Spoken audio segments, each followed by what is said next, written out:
माजी मंत्री विश्वजित कदम यांच्या सोनीरा साखर कारखान्याच्या 26व्या गळीत हंगामाच्या प्रसंगी विश्वजित कदम आणि विशाल पाटील यांच्यात सारखा साखर कारखाना चालवण्यावरून मर्मविनोद रंगला। डॉक्टर पतंगराव कदम सोनीरा साखर कारखान्याच्या 26व्या गळीत हंगामाचा प्रारंभ कारखान्याचे अध्यक्ष माजी आमदार मोहनराव कदम यांच्या उपस्थितीत डॉक्टर विश्वजित कदम आणि त्यांच्या पत्नी स्वप्नाली कदम यांच्या हस्ते झाला। यावेळी उशिरा दाखल झालेल्या खासदार विशाल पाटील यांना उपस्थित सभासद आणि कदम यांच्याकडून बोलण्याचा आग्रह झाला। अचानक बोलायला उभे राहिलेले खासदार विशाल पाटील गडबडून म्हणाले, मला कारखाना चालला नाही आणि तुमच्या कारखान्याच्या उद्घाटनाला भाषण करायचं हे जरा चुकीचं होईल असं म्हणताच उपस्थितांनी हसून दाद दिली।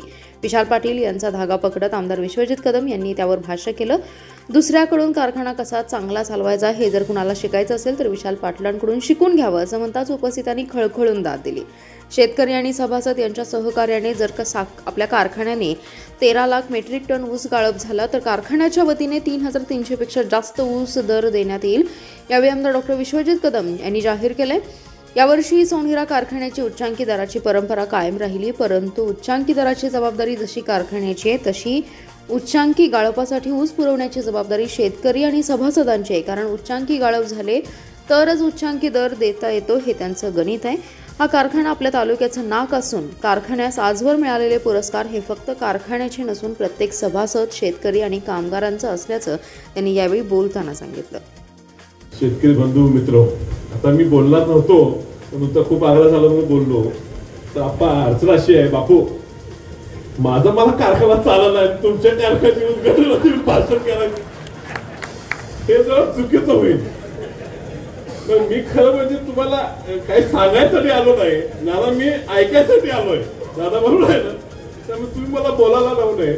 मला अजून आठवते माझी राजकीय सुरुवात होती आणि ह्या ठिकाणी मोठा कार्यक्रम, सोनिया गांधी आल्या होत्या आणि गाड्या माणसं आणि एकामेकाला गाड्या धडकोटल्या, एवढा मोठा कार्यक्रम त्यावेळी झाला। पण त्यावेळी ह्या परिसरात उभारलेलं सगळीकडे माळच दिसायचं आणि आम्ही नदीकाठची लोक, आम्हाला त्या वाटत होतं कुठे कदम साहेबांनी कारखाना उभा केलाय, काय गाळणार आहेत कुणास ठाऊक, पण सगळं माळच दिसत होतं। येताना पण काय ऊस नाही काय नाही। पण या 25 वर्षाच्या काळात कदम साहेबांनी जी दूरदृष्टी ठेवली आणि कारखाना उभा केला, ऊस ही वाढला। आज जिल्ह्यात सर्वात जास्त ऊस हा तुमच्या कडेगाव तालुक्यात निर्माण होतो।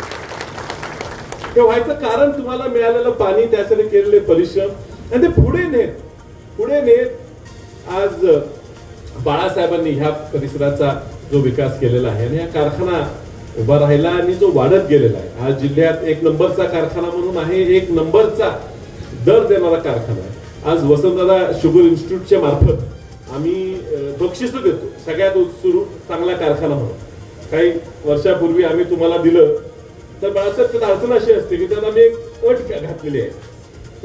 तर अट अशी आहे की एकदा एका कारखान्याला दिला तर पुन्हा द्या लागू नये, नाहीतर काय होणार, प्रत्येक वर्षी तुम्हीच घेऊन जाणार, दुसऱ्या कोणाला मिळायचं नाही।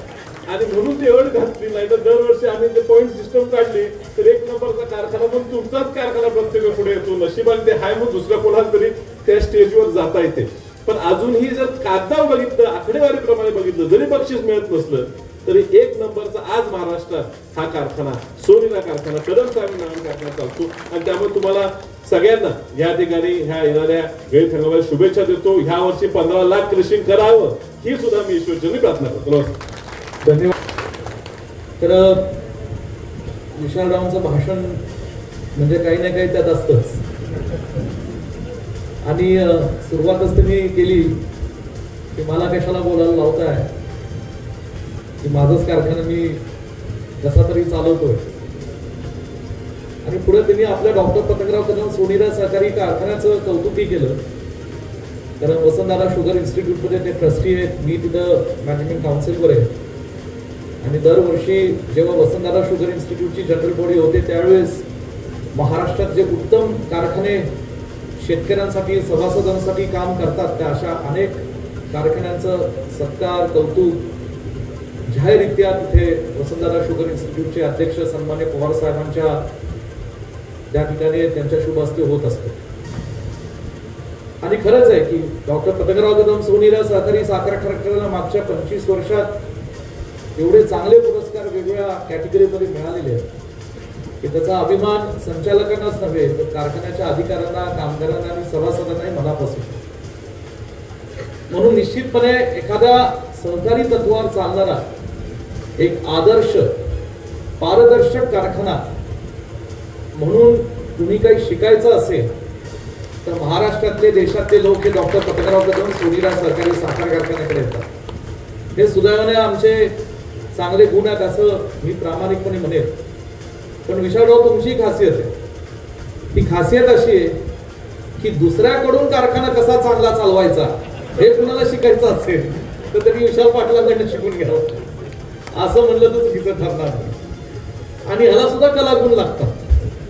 आणि या दोन्ही कलागुणांचा संगम आज या व्यासपीठावर येतोय, ही काय एक चांगली गोष्ट आहे. कारण शेवटी तुमच्या मनामध्ये ही ऊसाचा दर चांगला दिला पाहिजे, शेतकऱ्यांचं हित झालं पाहिजे, एक कारखान्याचे चेअरमन म्हणून, जिल्ह्याचे खासदार म्हणून हा हेतू आहेच.